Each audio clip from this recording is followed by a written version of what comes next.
entertainer Barry Humphries lived a life colourful as his many characters. A veteran of stage and screen, Barry Humphries entertained generations with the high camp of his Dame Edna Everage alter ego and as the lecherous Sir Les Patterson. The Australian multi-hyphenate may be best known for playing those characters across his 7-decade career. But his talents also extended into script writing and film producing. He was regarded by some critics as the most significant comedian to emerge since Charlie Chaplin and lived a life as colourful as his characters.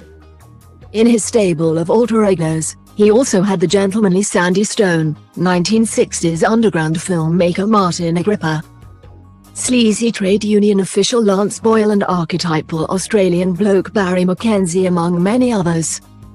He was born John Barry Humphries on the 17th of February 1934 in the suburb of Kew in Melbourne, the son of a construction manager and housewife. Both his parents distrusted art and he soon rebelled, creating his very first character, the Dadaist and agent provocateur Dr. Aaron Azimuth, while still an adolescent. He spent 2 years at the University of Melbourne, where he studied law, philosophy and fine arts, and embraced Dadaism in full. The pranks and performances he mounted during this period helped solidify his reputation on the comedy circuit. One infamous example involved Humphries dressing as a Frenchman, with an accomplice dressed as a blind person.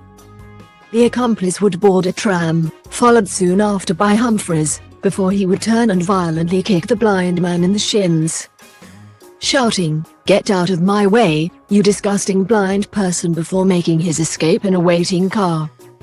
It was when he joined the newly formed Melbourne Theatre Company that his most memorable character was formed, Dame Edna Everage. Originally a drab Melbourne housewife satirising Australian suburbia, Dame Edna evolved into an increasingly boisterous and eccentric character, with wisteria hue hair and cat eye glasses. Humphries moved to London on the cusp of the 1960s, where he would appear in West End shows such as Maggie May and Oliver. He became a friend of leading members of the British comedy scene, including Dudley Moore, Alan Bennett and Spike Milligan. Humphries contributed to Private Eye magazine, most notably to the cartoon strip The Wonderful World of Barry Mackenzie about a randy, boozy Australian rampaging through swing London. In 1970, Humphries returned to Australia, where Dame Edna Everage made her film debut in John B. Murray's The Naked Bunyip.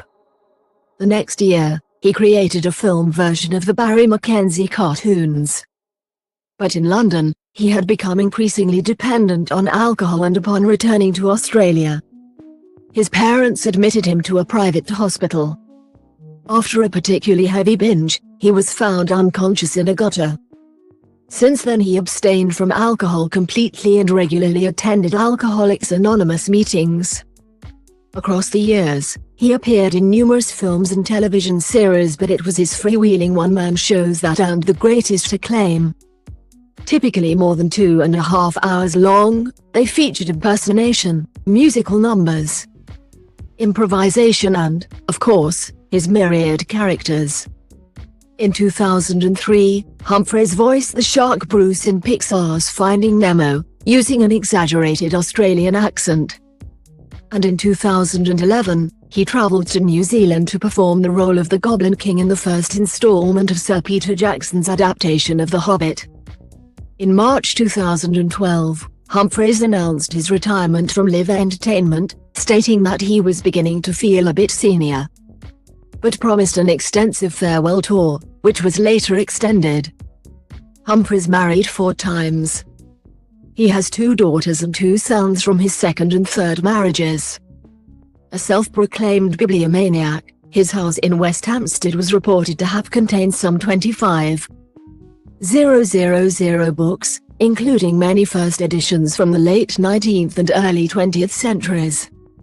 In 2022, he appeared on UK stages as he toured with Barry Humphries, the man behind the mask.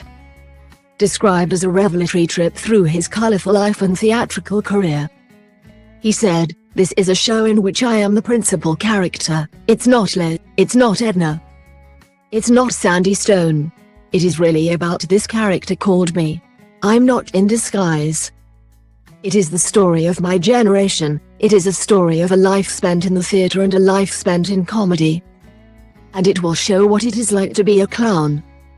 In a way, this is perhaps the bravest thing I've ever done, and I hope the most entertaining. I think people might be agreeably shocked, and they certainly will learn much they didn't know. According to a report by the Sydney Morning Herald, Humphries suffered a fall while in Sydney in the early months of this year, resulting in a hip replacement for the 89-year-old. The publication quoted him as saying, "It was the most ridiculous thing, like all domestic incidents are. I was reaching for a book, my foot got caught on a rug or something, and down I went." The incident led to the comparison of another fall he was reported to have taken while starring on stage in the UK in the early 60s, when he was said to have fallen down a cliff during a trip to Cornwall. Humphries died at the age of 89, according to a spokesperson for St Vincent's Hospital in Sydney where he was being treated.